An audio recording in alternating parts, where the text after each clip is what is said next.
전 세계가 몰락의 공식 위에 서 있습니다. 미국은 분열했고 유럽은 무너졌으며 중국은 흔들리고 일본은 이미 사라졌죠. 전 세계 모든 전문가들은 이렇게 말했습니다. 이제 모든 국가는 추락한다. 이건 역사적 패턴이야. 세계 최고 경제 석학조차 예외는 없다고 단언했죠. 그런데 그때 그 공식을 정면으로 거부한 단 하나의 나라가 나타났습니다. 전쟁도 두려워하지 않는 시민, 정치가 흔들려도 나라를 지탱하는 평범한 사람들. 그들이 다시 뭉치기 시작한 겁니다. 그리고 세계는 경악했습니다. 한국은 망한 적도 없고 망할 수도 없다. 지금 이 순간 한국이라는 나라가 다시 움직이고 있습니다. 그리고 그들이 또다시 뭉친다면 세계는 다시 설계될 겁니다. 패권의 공식을 깨부순 한국. 그 모든 과정을 지금 시작하겠습니다. 저는 제임스 캐롤입니다.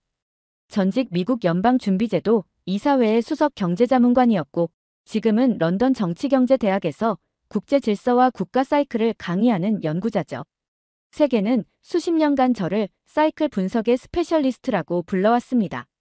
국가의 흥망을 그래프와 통계로 해석하고 패권국의 부상과 몰락을 예측하며 살아온 사람입니다. 그런데요. 제가 쌓아온 그 모든 지식과 예측이 한나라 앞에서 산산이 부서졌습니다. 처음 서울에 도착했을 때 솔직히 이 나라가 언덕을 넘은 뒤에 정체 구간에 들어선 줄 알았습니다. 무정부 상태, 인구 감소, 가계부채 세계 1위, 청년 체감 실업률 23%. 게다가 정치 양극화는 미국과 맞먹을 정도로 격해졌다고 하더군요. 전문가로서 냉정하게 말해 이런 상황은 몰락의 징조로 충분했어요. 그런데 딱 하루, 단 하루 만에 그 판단이 완전히 무너졌습니다. 그날 저는 서울 종로 일대에서 산책하듯 걸으며 도시를 관찰했죠. 정치적 포스터와 거리 상인들, 유니폼 입은 중학생들, 그리고 그 사이사이 스며든 문구 하나. 우리는 무너져도 다시 일어설 수 있습니다. 처음엔 누가 붙인 슬로건 정도로 여겼는데 그 문장을 보는 순간 아주 묘한 기시감이 밀려왔습니다. 이건 캠페인이 아니었습니다. 국민 전체가 공유하는 정서였어요. 대부분의 나라가 위기를 맞으면 정부를 욕하고 미래를 비관하죠. 그런데 한국은 다릅니다. 여기 사람들은 정부를 욕하면서도 나라 자체는 절대 포기하지 않았습니다. 시장통에서 만난 한 60대 노인은 이렇게 말했습니다. 우리나라는 IMF도 전쟁도 무너진 공장도 다 겪었어요. 그때마다 사람들이 집 팔아서 공장 돌리고 금 팔아서 나라 살렸죠. 또 위기라지만 사람들 속마음은 다 알아요. 세계의 어떤 민족이 자기 나라의 위기를 이렇게 표현할 수 있을까? 실제로 한국의 각 부문은 놀라울 만큼 빠르게 움직이고 있었어요. 국가 R&D 투자 세계 1위, 초고속 인터넷망 커버리지 99.9%, 대학 창업 지원센터 수 세계 1위. 게다가 메타버스, 우주, AI, 방산, K푸드 등 거의 모든 산업군이 새로운 도약을 향해 조직적으로 움직이고 있더군요. 특히 충격적인 건 IMF 트라우마를 가진 세대들이 다시 주도권을 쥐고 있다는 사실이었어요. 60대, 70대가 은퇴하는 게 아니라 국가의 리저브 역할을 자처하고 있었습니다. 동네 작은 공장에서 만난 은퇴 기술자는 저에게 이렇게 말했어요. 이젠 우리가 다시 나설 차례죠. 우리는 무너져도 일어나는 법을 아는 시대에 태어났으니까. 그래서였을까요?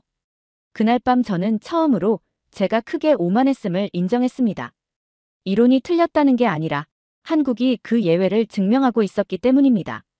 패권국이 몰락하는 데에는 아주 단순한 공통 공식이 있습니다. 강대국이 오만해지고 국민이 나태해지고 시스템이 무뎌지면 그 국가는 결국 무너져요. 세계 최고 경제 석학들이 말하는 몰락의 징조는 언제나 같았습니다.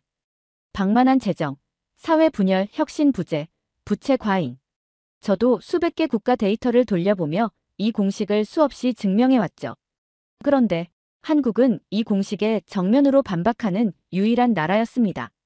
한국의 부채 비율이 높다는 건 알고 있었어요. 그런데 그 부채의 성격이 달랐습니다. 집을 사기 위한 빚, 자녀 교육을 위한 빚, 심지어 기술 창업을 위한 빚이었죠. 세계 대부분의 국가는 소비를 위한 빚을 지지만 한국은 생존과 다음 세대를 위한 빚을 지더군요. 그게 첫 번째 충격이었습니다. 두 번째는 이 나라의 분열이었습니다. 표면적으로 보면 한국은 극단적입니다. 정치적으로도 세대 간에도 지역 간에도 갈등이 첨예하죠. 그러나 내부로 들어가 보니 이 분열은 파괴가 아니라 재정비의 에너지에 가까웠습니다. 서울역 근처에서 우연히 마주친 두 청년이 서로 정치 성향을 두고 격렬히 토론하더군요. 한 명은 이 나라 끝났다고 했고 다른 한 명은 그래도 여기까지는 왔잖아라고 했어요. 그날 저는 이 끝났다는 말 속에서조차 포기하지 않는 민족성을 읽었습니다. 망했다고 외치지만 절대 망하게 두지 않는 본능. 그리고 가장 결정적인 반박은 한국은 위기 속에서 오히려 혁신을 가속화한다는 점이었습니다. 미국은 팬데믹 이후 실리콘밸리가 흔들렸고 유럽은 에너지 가격 때문에 생산 라인이 멈춰 섰습니다. 반면 한국은 똑같은 위기 속에서 K방산, K반도체, K로봇, K배터리를 동시에 띄웠죠. 제가 가장 놀란 건 이 모든 혁신을 정부가 아니라 국민 주도로 만들어냈다는 사실입니다. 대전의 창업센터, 부산의 스마트 조선소, 평택의 반도체 클러스터에서 만난 사람들 모두가 우리가 이걸 해야죠. 정부 믿고 못 기다려요. 라고 말했어요. 이 말은 충격이었죠. 국가를 욕하면서도 국가를 대신해 움직이는 시민. 더 놀라운 건 한국은 몰락한 적이 없음에도 불구하고 항상 다시 일어서는 자세를 유지하고 있다는 사실이에요. 영국은 산업혁명 후 나태해졌고 미국은 달러 패권에 안주하며 부채로 버티고 있습니다. 하지만 한국은 단 하루도 긴장을 늦추지 않더군요. 공장 노동자도 연구소 과학자도 퇴직한 장성도 시장 상인도 모두가 아직 끝난 게 아니다라고 말하고 있었습니다. 심지어 초등학생조차 우리는 세계 최고 국가 될 수 있어요 라고 말했어요. 아이의 눈동자에서 저는 1960년대 미국의 아폴로 시대 정신을 봤습니다. 패권국은 내부가 썩고도 자신이 썩은 줄을 모른다고 했습니다. 하지만 한국은 다릅니다. 자신이 썩기 전에 스스로 칼을 들고 수술을 시작하는 나라였어요. 망한 뒤에 반등하는 게 아니라 망하기도 전에 자가 진단을 하고 스스로 회복에 들어가는 시스템. 이런 나라가 역사상 존재했던가요?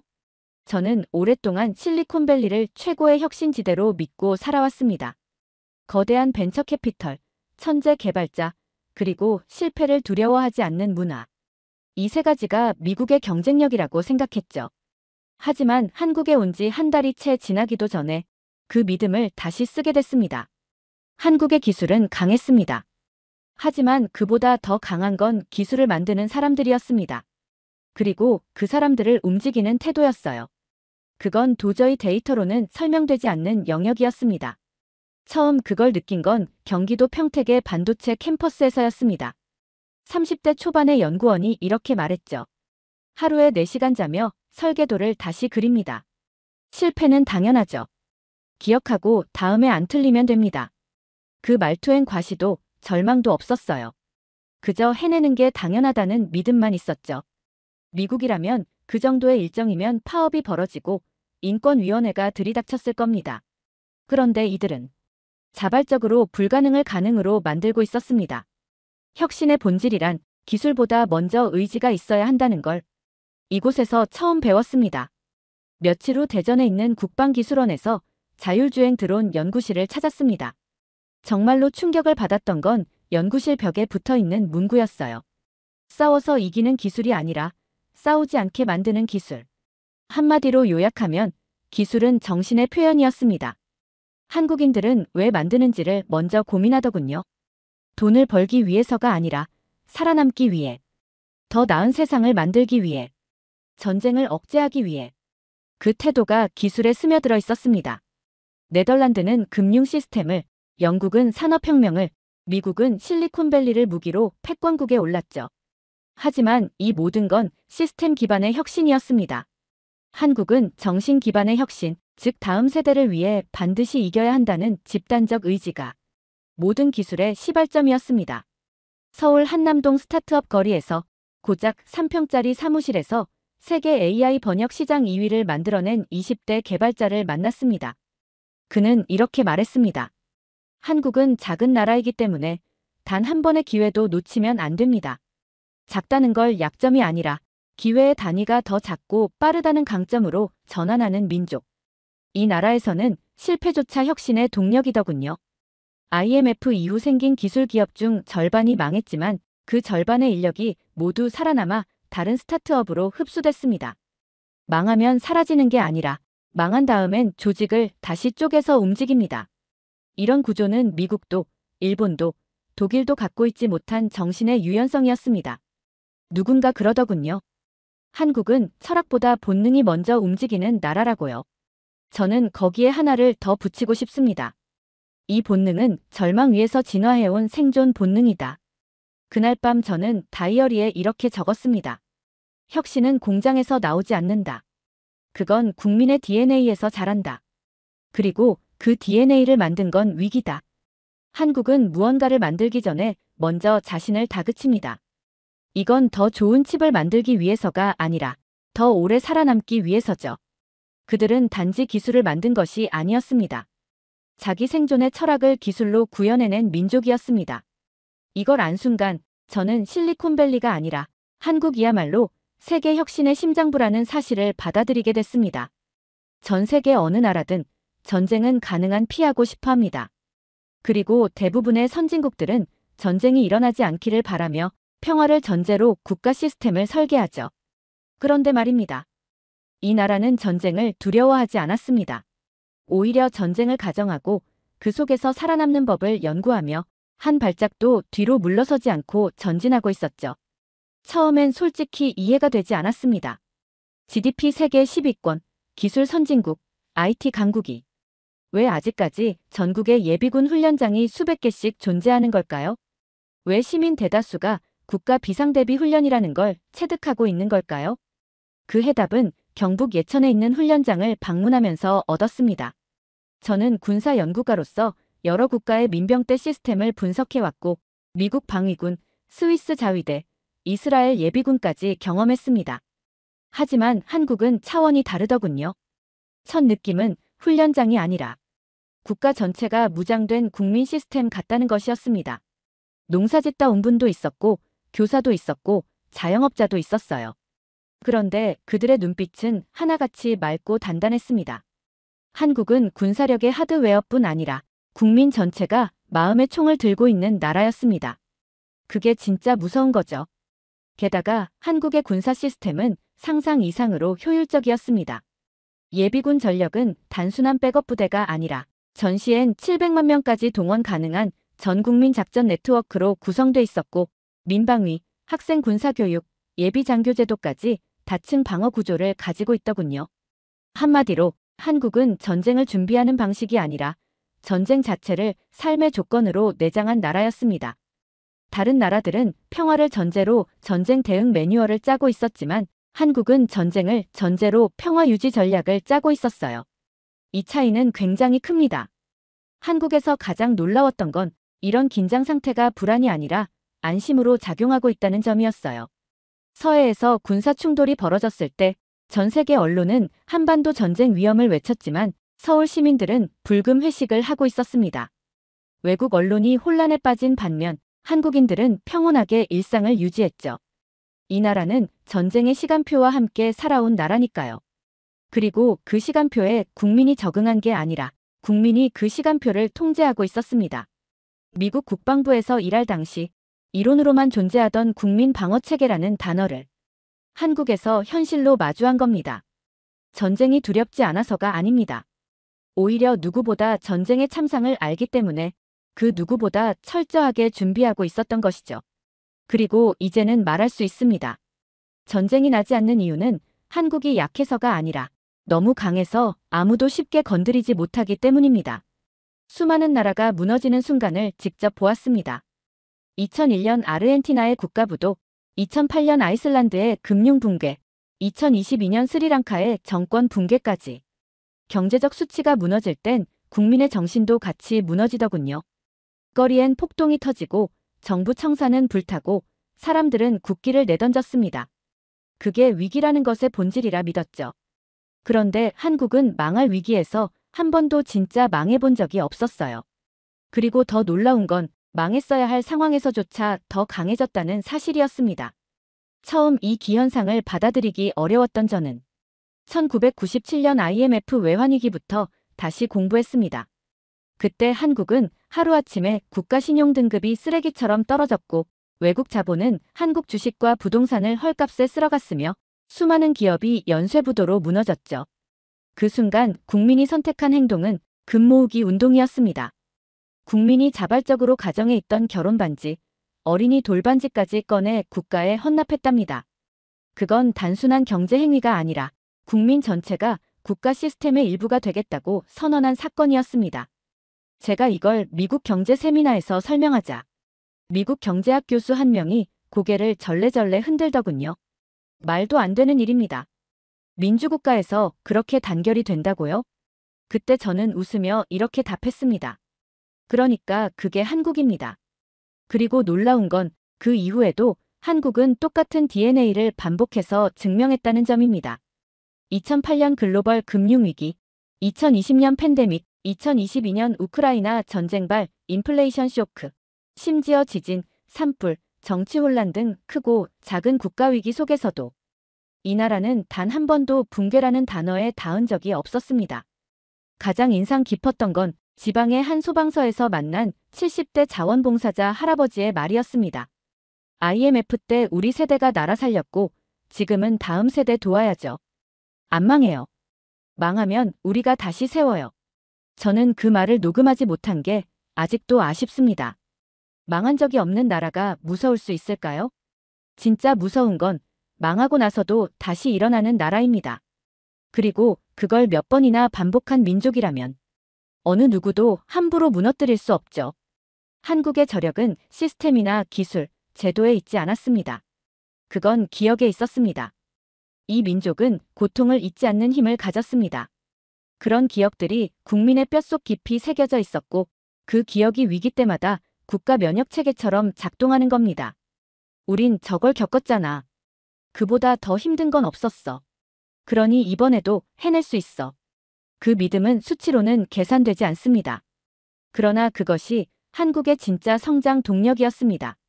제가 한국에서 가장 두려워하게 된 문장이 하나 있어요. 바로 이겁니다. 이번에도 해내겠죠. 그 말이 가진 무게, 절실함, 그리고 진정성이 어떤 분석보다 더 강했습니다. 한국에 와서 여러 번 보면서도 아직도 믿기 힘든 점이 하나 있습니다. 사실 저는 국가의 방향을 결정하는 건 언제나 지도자라고 생각했어요. 카리스마 있는 대통령, 전략적 총리, 천재형 장관들. 그들이 국가를 성장시키는 원동력이라 배워왔고 실제로 많은 나라에서 그랬습니다. 하지만 한국은 아니었습니다. 이 나라는 지도자가 이끄는 게 아니라 국민이 끌고 가는 나라였습니다. 그걸 깨달은 건 한밤중 지하철 5호선에서였습니다.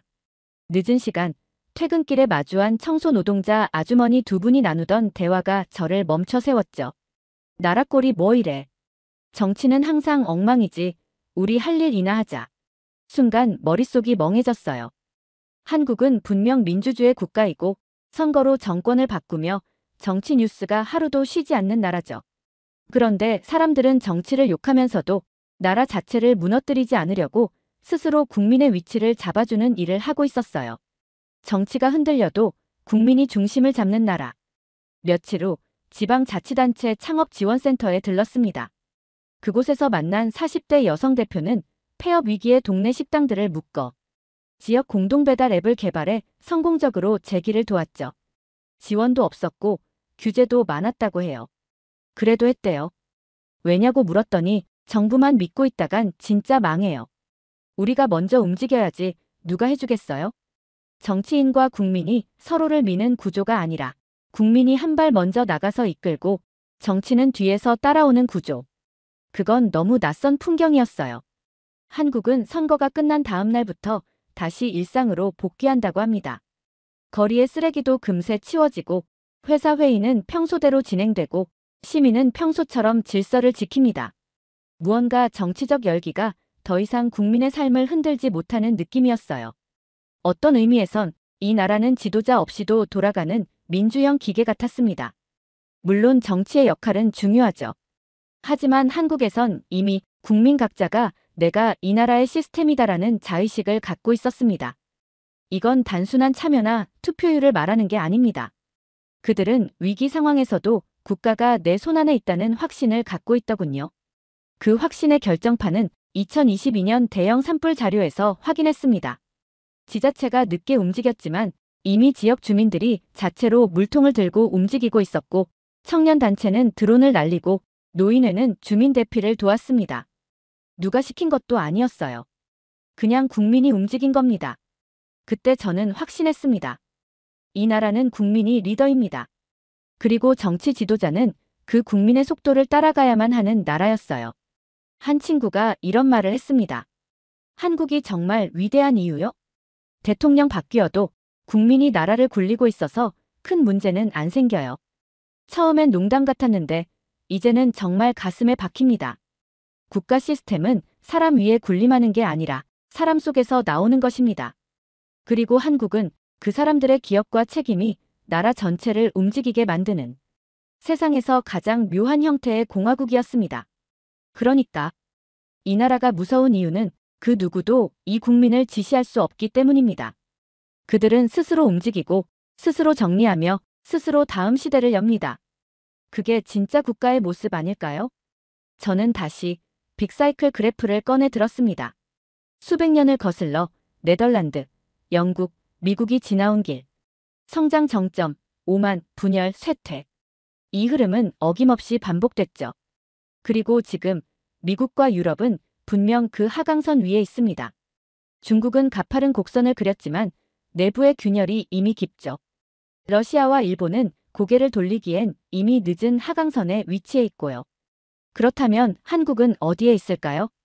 수치상으로 보면 고령화, 양극화, 저출산, 부채 모두 갖췄습니다.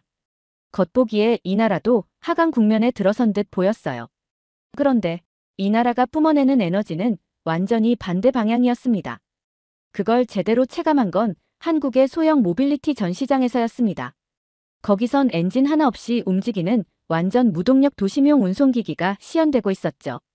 배터리 기술, 센서 기술, 신소재까지 조합된 결과물은 일본도 독일도 아직 도달하지 못한 수준이었습니다. 이 기술 왜 만들었습니까? 라고 물었습니다. 개발자는 이렇게 답했어요. 지금까지의 사이클이 틀렸다고 느껴졌습니다. 우리나라는 한 번도 사이클을 타본 적이 없잖아요. 항상 아래서부터 다시 시작했죠. 그래서 우리는 정점을 지나본 적이 없어요. 지금이 시작입니다. 이 나라는 지금까지 사이클의 중심이 아니었기 때문에 이제부터 처음으로 사이클의 꼭대기를 향해 가는 중이었던 겁니다. 이건 단순한 상승세가 아닙니다. 다른 나라가 하강할 때만 출발할 수 있는 민족, 즉 반사이클 민족이라는 개념이었습니다. 이런 국가는 역사상 단 한 번도 없었습니다. 왜냐고요? 다른 나라들은 정점을 지나기 전까진 국가가 가진 위험성과 한계를 보지 못합니다. 그러나 한국은 출발선부터 절벽이었습니다. 분단, 전쟁, 식민, 독재, 외환위기, 팬데믹. 다른 나라들이 수백 년에 걸쳐 겪은 고통을 이 민족은 단 70년 만에 압축해서 살아냈죠. 그렇기에 지금 다른 나라가 처음으로 위기를 마주할 때 한국은 그 위기의 흐름을 이미 기억으로 내장한 유일한 민족이 된 겁니다. 그게 얼마나 무서운 무기인지 아십니까? 위기를 처음 겪는 자와 위기를 수차례 겪고 살아남은 자의 차이. 그건 결코 교육으로 따라잡을 수 없는 차이입니다. 그건 시간의 차원이죠. 한국은 위기를 경험한 게 아니라 위기 그 자체로 구성된 국가였습니다. 제가 이 사실을 절감한 마지막 장면은 아주 평범했습니다. 식당에서 20대로 보이는 청년과 부모님으로 보이는 중년 부부가 옆에서 식사를 하고 있었죠. 요즘 취업도 잘 안 되고 세상이 답답한데 잘 이겨낼 수 있겠죠? 아버지로 보이는 중년 남성은 웃으며 대답했습니다. 너는 반드시 해낼 거야. 그 대화가 전부였습니다. 단 몇 초였지만 거기엔 이 나라가 가진 세대 간 축적된 감각이 담겨 있었어요. 그게 한국의 진짜 자산이었습니다. 미국은 단절된 세대, 일본은 고립된 세대, 중국은 억압된 세대가 있고 한국은 전 세대가 위기를 기억하고 공유하며 계승하는 유일한 민족이었습니다. 그래서 지금 이 순간 세계가 하강 곡선에 들어섰을 때 한국은 오히려 상승선 위에서 무섭게 공유를 끌어올리고 있었죠. 모든 국가는 곡선 위에 있다. 단 한국만은 그 곡선을 스스로 다시 그리는 민족이다. 제가 이 나라를 처음 이해하려 했을 때 모든 것을 수치로 풀어보려 했습니다. GDP 성장률, 국방비 대비 효율, 출산율, 무역 흑자, R&D 투자 비중. 그러나 시간이 흐를수록 깨달았습니다. 한국은 숫자가 설명할 수 없는 나라라는 걸요. 그리고 그 모든 비논리와 초논리를 하나로 꿰뚫는 순간이 찾아왔습니다. 바로 뭉칠 때의 한국을 보았을 때였습니다. 그날은 비가 내리던 날이었습니다. 서울 서초구에서 한 기념식이 열리고 있었죠. IMF 위기 당시 금 모으기 운동을 주도했던 시민단체가 28주년을 맞아 다시 시민들을 초청한 자리였습니다.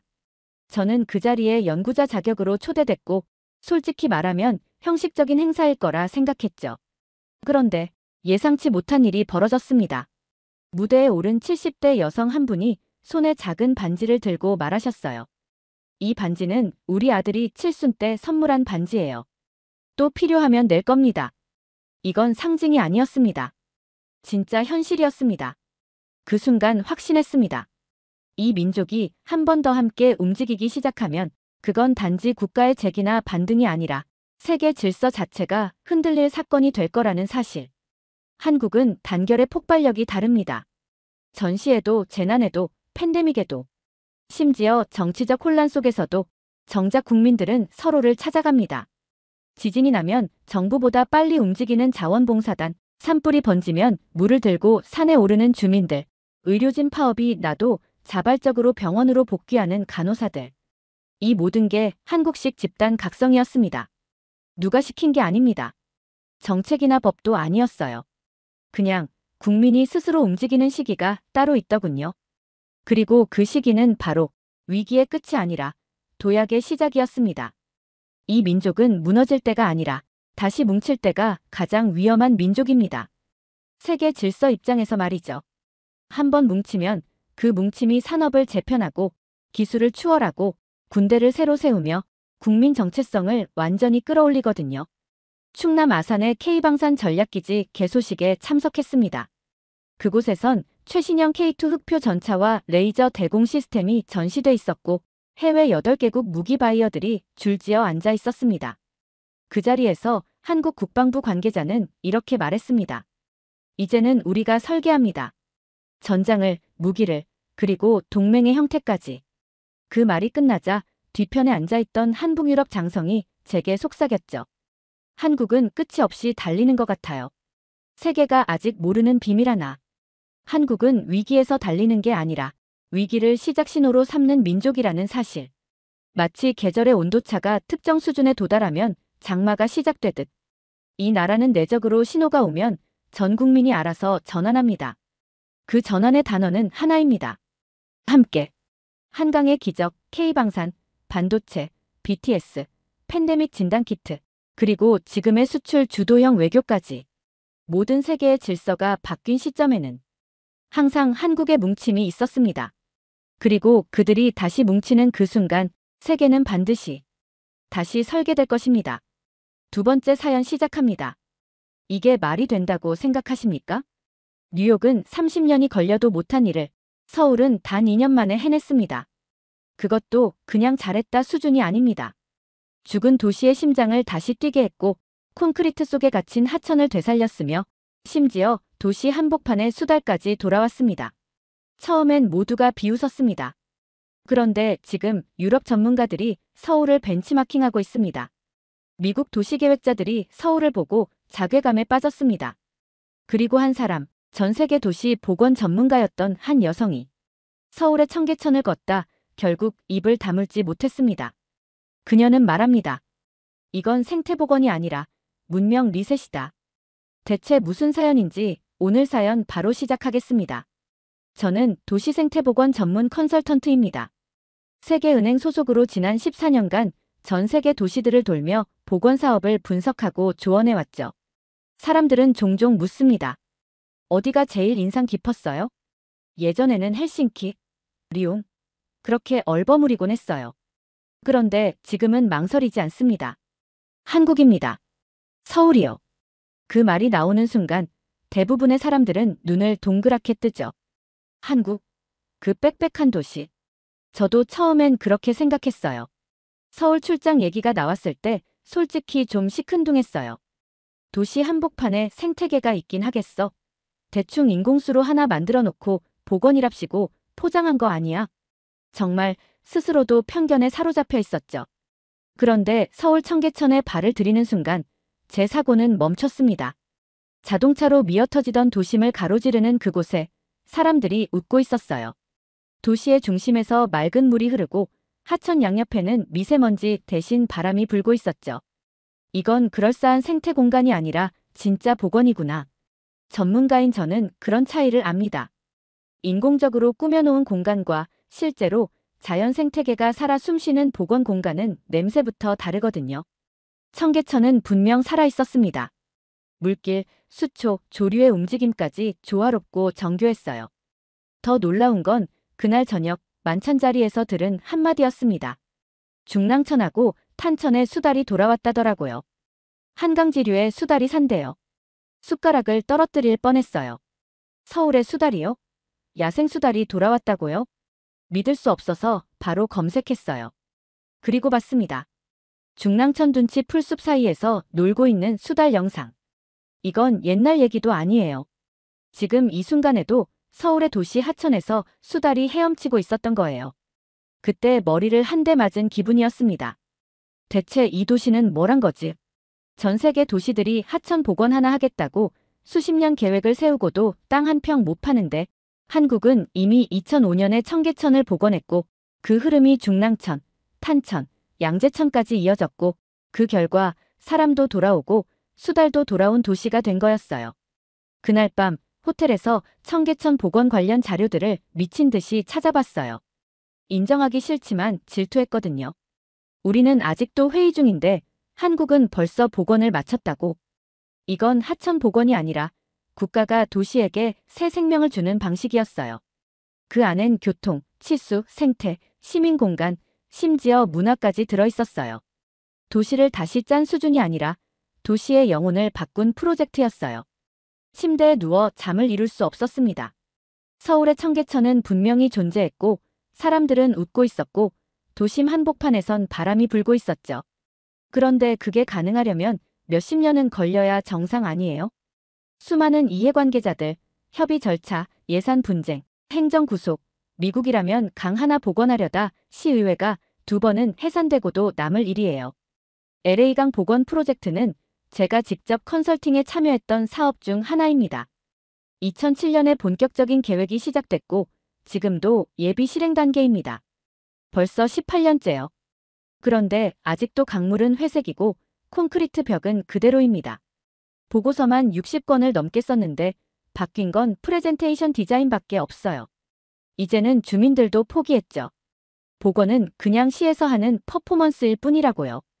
그런데 한국은 2003년에 청계천을 뜯기 시작해서 2005년 10월에 완공했다죠. 딱 2년 3개월. 보고서를 줄이고 공청회를 간소화하고 법을 바꿔가며 실행한 나라라고요. 그게 충격이었어요. 우린 30년이 걸려도 못하는 일을 어떻게 한국은 2년 만에 해내는 걸까? 답을 찾기 위해 다음 일정으로 서울시청 도시계획국 담당자를 직접 만났습니다. 전문 용어를 잔뜩 들고 질문을 던졌는데 돌아온 답변은 너무 단순했어요. 해야 할 일이었고 안 하면 안 되는 일이었어요. 그래서 했죠. 뭐랄까, 한국은 논의보다 실행이 먼저였습니다. 물론 반대도 많았고 상인들의 불만도 폭발했고 보수 언론도 들고 일어났대요. 그런데 행정은 그 반대에 멈추지 않았고 설득하며 밀고 나갔어요. 중요한 건 민주적 절차를 무시한 게 아니라 그 절차를 속도 있게 통과시킨 능력이었어요. 미국이나 유럽에선 절차가 거룩한 성경처럼 여겨지죠. 한번 회의하면 그 회의의 회의를 위해 또 워크숍을 열어요. 결정은 나지 않아요. 시간만 흘러가고 생태계는 이미 죽고 있죠. 결국 무력감만 남아요. 반면 한국은 행정력이 살아있고 시민들도 반대를 위한 반대를 하지 않았더라고요. 한번 방향이 정해지면 정말로 국가가 움직이는 것 같은 추진력이 느껴졌어요. 법과 제도가 아니라 집단이 의지를 가진다는 게 뭔지 저는 이 나라에서 처음 알게 되었습니다. 이런 나라에선 복원이 가능한 거예요. 절차에 눌리지 않고 목적을 잃지 않는 행정. 생태복원을 환경 미화가 아닌 도시의 존엄성 회복이라고 여긴다는 점에서 저는 경외감을 느꼈어요. 그날 밤 다시 LA강 프로젝트 보고서를 열어봤습니다. 60페이지 분량 중 절반이 협의 일정이었어요. 반면 청계천 자료는 30페이지도 안 됐는데 마지막 장엔 이런 문구가 있었어요.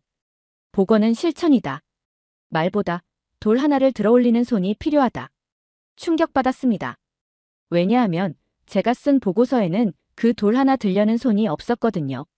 우리는 너무 많이 토론하고 너무 적게 움직였죠. 그런데 한국은 너무나 빨리, 너무나 정확하게 움직였어요. 사실 복원이 빠르게 끝났다는 사실만으로도 경이로운데 더 놀라운 건 그 복원의 완성도였습니다. 보통 속도가 빠르면 품질은 떨어지는 게 상식인데 서울은 그 공식을 정면으로 깨버렸습니다. 중앙 조형물인 광통교는 전통 목조 건축 양식 그대로 복원되어 있었고 계단 하나, 벤치 하나, 심지어 조명의 배치까지 계획된 아름다움이 느껴졌어요. 모든 요소들이 마치 하나의 오케스트라처럼 움직이고 있었죠. 천변을 따라 걷다 보면 사람이 앉을 수 있는 높이와 각도, 바람이 통하는 방향, 햇빛의 각도까지 고려한 설계가 보입니다. 여름에는 바람이 강해지고 겨울에는 해가 깊게 들어오도록 건물 사이 공간이 확보돼 있죠.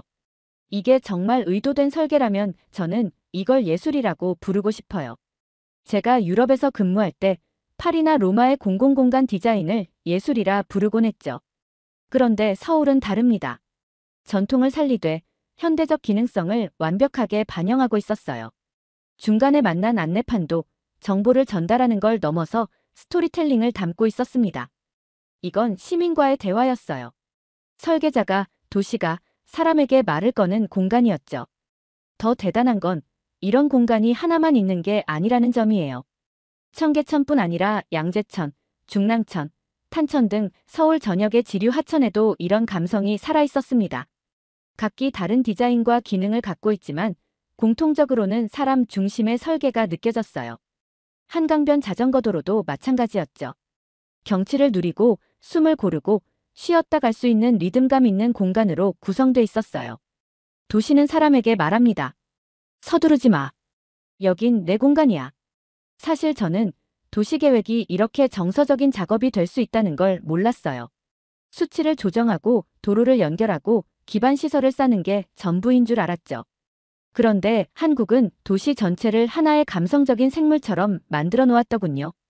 기능성과 정서를 한 몸에 녹여낸 이 도시를 보며 저는 이런 말을 떠올렸습니다. 도시는 기술이 아니라 철학이다. 아마 서울 청계천 복원팀은 단지 엔지니어가 아니었을 거예요. 건축가, 생태학자, 디자이너, 시인, 그리고 시민의 눈을 가진 사람들이 함께 있었을 거예요. 그래서 그 공간이 단지 예산으로 만든 하천이 아닌 사람과 자연이 동시에 살아 숨쉬는 공간이 된 거겠죠. 복원을 빠르게 해낸 것도 놀랍지만 이렇게까지 아름답게 해낸 나라는 정말 처음이었어요. 우리는 수십 년이 지나도 불가능한데 왜 한국은 가능했는지 더 알아보고 싶어서 복원 당시 상황을 파고들기 시작했습니다. 자료를 찾고 현장 인터뷰를 요청하고 그 시절을 기억하는 사람들을 만났어요. 그리고 충격적인 사실을 알게 되었습니다. 시민들은 반대했어요. 심하게. 그런데 한국은 대화로 밀어붙였다는 거예요.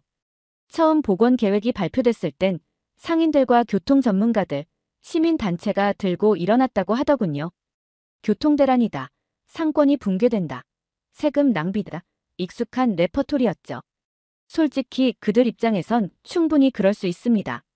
생계를 걸고 거기서 살아온 사람들이니까요. 그런데 한국은 그 반발을 단순히 밀어붙이지 않았습니다. 밀어붙이되 설득하고 설득하되 계속 추진했다는 게 진짜였어요. 청계천 주변 3천여 개 상점 점주들을 일일이 만나고 공청회만 수십 차례, 보상 설계도 업종별로 맞춤형으로 바꿨다고 합니다. 거기서 저는 이 나라의 진짜 힘을 봤어요. 민주주의는 속도를 잃는 체제라는 말이 있죠. 그런데 한국은 속도와 민주주의, 두 마리 토끼를 동시에 잡은 나라였어요. 결정을 내리되 사람을 놓치지 않았습니다. 행정이 신뢰를 얻었고 시민은 나중에 결과로 보답했죠. 청계천 인근의 상인 한 분과 인터뷰할 기회가 있었는데 이런 말을 하더군요. 그땐 죽는 줄 알았지. 가게 수입이 반토막 났으니까. 근데 그때 안 했으면 지금은 망했을 거예요. 그 말이 참 깊게 박혔어요. 한국은 당장의 불편을 감수하고 미래의 가능성을 실현한 나라였습니다. 이런 방식은 서구에선 상상하기 어렵습니다. 미국에선 도시 사업 하나 하려면 변호사들이 먼저 움직이고 유럽에선 반대가 있으면 바로 중단돼요. 정치 리스크를 감당할 정치인이 없어요. 그런데 당시 서울시장은 그 정치적 부담을 정면으로 맞받아쳤습니다. 찬반이 극단으로 갈리던 시절, 그는 후세에게 부끄럽지 않은 선택을 하겠다고 했죠. 그건 정치적 수사가 아니라 실제로 서울의 미래를 바꾼 한마디였습니다. 결국 저는 깨달았습니다. 한국이 복원에 성공한 건 기술도, 예산도, 속도도 아니었어요. 국가의 진심이 있었기 때문이에요. 사람들은 그 진심을 느꼈고 설득당했으며 결과를 보며 고개를 끄덕였고 이제는 그 길을 자랑스럽게 걷고 있어요. 중랑천과 탄천, 양재천까지 둘러봤습니다. 청계천이 선원이었다면 그 지류 하천들은 실행이었어요. 거긴 진짜 자연이 살아있었어요. 이건 환경 개선이 아니에요. 도시의 리셋이에요. 서울은 오염되고 망가진 생태계를 복원한 게 아니라 도시의 작동 원리 자체를 다시 설정한 겁니다. 생태 중심으로 도심을 재설계하고 사람과 자연의 공존을 기초로 인프라를 만들었으며 행정과 기술, 문화, 시민의식을 통합한 시스템이 완성됐죠. 이건 그동안 보아온 어떤 도시보다도 시스템적으로 앞서 있는 형태였습니다. 가장 감동적인 건 이 변화가 사람의 삶까지 바꿔놓았다는 사실이에요. 중랑천 산책로에서 만난 한 어르신이 말했습니다. 옛날엔 여기 냄새 나서 아무도 안 왔어요. 근데 요즘은 아침마다 새소리 듣고 운동해요. 그분 눈빛이 정말 진심이었어요. 자연이 살아나자 사람도 함께 살아난 겁니다. 심지어 제 후배가 서울시의 스마트 생태 모니터링 시스템을 보곤 충격을 받더군요. 센서로 수질을 실시간 감지하고 AI가 오염 예측을 하며 시민 앱에 생태 변화 알림이 뜨는 도시, 그게 서울이었어요. 우리는 지금껏 생태계를 인간과 별개로 생각했죠. 자연은 보호 대상이고 도시는 개발 대상이라며 이분법적으로 접근했어요. 하지만 서울은 그걸 뒤집었습니다. 자연을 보호하는 게 아니라 함께 숨쉬는 존재로 받아들였어요.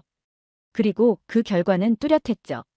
서울의 도심 기온은 복원 이후 2도 이상 낮아졌고 미세먼지는 줄었으며 시민 건강 지표도 개선됐습니다. 도시가 사람을 위한 공간으로 다시 태어난 거예요. 미국이나 유럽도 아직 이 지점까지는 못 왔어요. 일본조차 감히 시도하지 못했어요. 그런데 한국은 이걸 20년 전에 해냈고 지금도 매일 업그레이드하고 있습니다. 서울에 도착하기 전까지 저는 도시를 기능으로만 보던 사람이었습니다. 도로, 교통, 인프라, 용적률, 보행 네트워크. 도시는 언제나 숫자와 구조, 그리고 효율의 언어로 존재했죠. 하지만 서울은 그런 저를 완전히 뒤흔들었습니다. 그곳은 기능적인 도시가 아니라 감정적인 도시였어요. 청계천 물길 옆 벤치에 앉아있던 어느 저녁 물소리가 귓가에 스며들고 발밑으로 바람이 흐르는데 이상하게 마음이 차분해졌습니다. 당황스러울 정도로 저는 위로받고 있었어요. 복원된 하천, 조심스럽게 놓인 야간 조명, 아이들과 강아지가 뛰노는 돌다리, 연인의 속삭임이 담긴 목소리들. 이 모든 것이 설계된 공간이란 게 믿기지 않았어요. 서울은 사람을 위해 숨쉬는 도시였고 그 중심엔 자연이 있었습니다. 이 조화로움은 외국 도시에서 보기 힘든 아주 독특한 도시 정서였어요. 제가 머물던 호텔에서 광화문까지 걸어가며 하루는 4개의 하천을 지났습니다. 청계천, 중랑천 지류, 가로수길을 따라 흐르는 작은 물길까지. 물길마다 다른 분위기, 다른 설계, 다른 감성이 있었죠.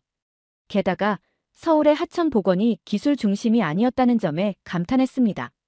물길의 수심이 일정하게 유지되도록 만든 순환장치, 산책로에 깔린 투수블록, 야간 조명의 밝기 변화까지. 이 모든 기술이 사람의 감정에 맞춰 작동하고 있었어요. 중랑천 인근에 사는 한 청년과 이야기를 나눈 적이 있어요. 힘든 날에는 그냥 걷습니다. 그러면 좀 견딜만해져요. 그의 말이 저를 멈춰 세웠습니다. 그 말 안에 도시의 역할이 모두 담겨 있었거든요. 서울은 도시계획의 프레임을 완전히 바꿔버렸습니다. 도로 중심에서 사람 중심으로, 효율 중심에서 정서 중심으로 말이죠. 그건 한국이 잘 만든 도시를 넘어서 감정을 담은 도시를 만들었다는 의미였습니다. 지금 서울의 하천 복원 프로젝트는 성공 사례를 넘어 전 세계 도시들에게 영감을 주는 모델이 되었습니다. 중국 상하이, 싱가포르, 말레이시아, 쿠알라룸푸르 등 아시아 여러 도시들이 서울의 모델을 벤치마킹하기 시작했고, 심지어 유럽과 북미의 도시들도 서울의 사례를 연구하고 있다고 해요. 2024년 유엔 해비타트 회의에서 서울의 하천 복원 사례가 도시 재생의 새로운 패러다임으로 소개됐을 때 저는 그 자리에 있었습니다. 세계 각국의 도시계획 전문가들이 한국의 사례에 경탄하는 모습을 보며 뿌듯함과 동시에 약간의 질투도 느꼈어요. 미국이나 유럽의 도시들은 여전히 건축물 중심입니다. 도시가 얼마나 오래됐고 건물의 외관이 어떤지에 집착하죠. 하지만 서울은 사람이 머무르고 싶은 공간을 먼저 만들고 그 안에 자연스럽게 역사를 불어넣었어요. 청계천은 그저 독일의 이자강이나 프랑스의 생강처럼 오래된 도시의 하천을 되살린 사례가 아닙니다. 거긴 과거가 살아있는 곳이었고 동시에 미래가 실험되는 곳이었죠. 자연 생태계는 물론이고 교통, 방제, 관광, 문화, 시민 정서, 심지어 행정 효율성까지 이렇게까지 모든 걸 통합한 복원 프로젝트는 제가 아는 한 한국이 유일합니다. 특히 디지털과 생태의 결합은 한국만이 가진 강점이었어요. 청계천에는 실시간 수질 센서가 작동하고 있었고 시민 누구나 스마트폰으로 하천 수위, 수질, 생물 변화까지 조회할 수 있었어요. AI가 예측한 폭우 데이터를 기반으로 자동 배수 시스템이 작동한다는 사실을 듣고 저는 머리가 띵했어요. 미국은 기술은 있지만 통합이 없습니다. 유럽은 철학은 있지만 실행이 느립니다. 일본은 정교하지만 유연하지 않죠. 그런데 한국은 기술, 철학, 실행, 유연성을 전부 갖춘 도시였어요. 한국은 우리도 생태복원할 수 있다가 아니라 우리가 하면 이런 방식이다라는 확신을 보여주었습니다. K-팝, K-푸드, K-디펜스가 세계를 놀라게 했다면 이제는 K-에코, K-어반 리뉴얼, K-도시 철학이 세계를 이끌 차례라고 확신했습니다. 한 가지 더 놀라운 점이 있었습니다. 한국은 실적을 과장하지 않았다는 것이에요. 이탈리아나 프랑스의 프로젝트는 늘 홍보가 앞섭니다. 보고서용 수치에 열을 올리지만 정작 현장은 엉망인 경우가 많죠. 그런데 한국은 현장을 가보면 말이 필요 없어요. 그냥 걷기만 해도 됩니다.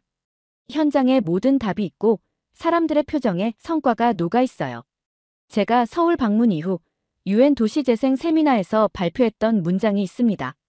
서울은 생태복원을 뛰어넘어 도시문화를 재정립한 모델이다.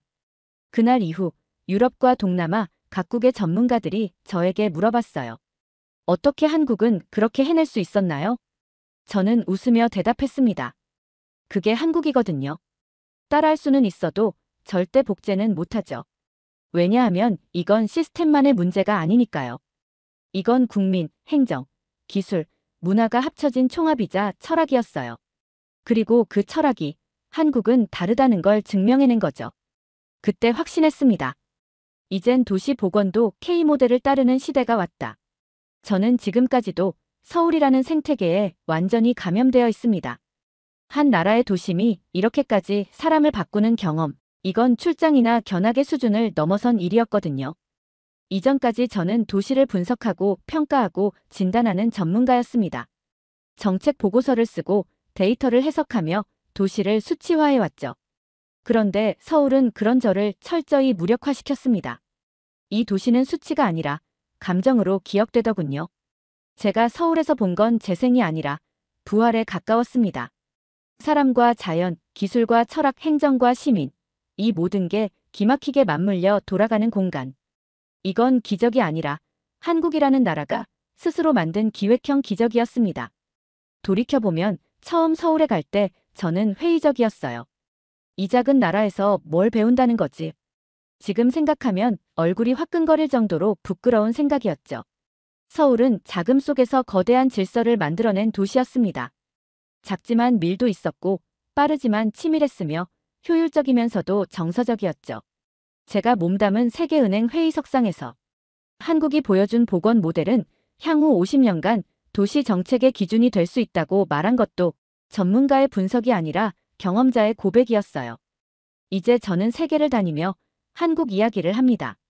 청계천을 걷던 저녁의 물소리, 수달이 헤엄치던 중랑천, 한강 자전거도로 위에서 부는 바람, 그리고 무엇보다 그 모든 공간을 만들고 유지하고 사랑하는 한국인들에 대해 말합니다.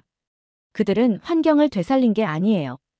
국가의 미래를 되살렸고 도시의 존엄을 부활시켰고 무정한 콘크리트를 사람 품은 생명체로 바꿨습니다. 한국은 제게 가르쳐 주었습니다. 도시는 사람이 되어야 한다는 걸요. 그리고 저는 그 도시에 감염됐습니다. 이제 이 감염은 멈추지 않을 겁니다. 한국을 벤치마킹할 도시들이 늘어날수록 저의 한국 참가는 더 커질 테니까요. 오늘 사연이 재미있으셨다면 구독과 좋아요, 알림 설정까지 부탁드립니다. 더 재미있는 사연으로 돌아오겠습니다. 이상 감동탐험이었습니다.